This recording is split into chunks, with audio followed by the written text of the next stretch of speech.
Morning, Maruti. Good morning, sir. Okay, Maruti, let's speak some English sentences. I will ask you in Marathi. You translate it in English, okay? Okay, sir. Laptop कुठे आहे? Where is your laptop? का म्हणजे काय म्हणायचे आहे? What do you mean? Why? अच्छा, तुला ते वापरायचे आहे का? Where do you want to use it? तू घरी जावं अशी माझी इच्छा आहे. I want you to go there. त्याने घरी जावं अशी माझी इच्छा आहे. I want him to go there. तू काहीतरी बोलावं अशी माझी इच्छा आहे. I want you to say something. तुझ्याकडे फोन होता का? Did you have a phone? Very good. तुझ्याकडे घडी आहे का? Do you have a watch?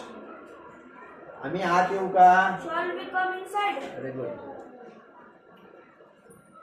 कधीतरी अभ्यास कर. Do you ever study? Very good.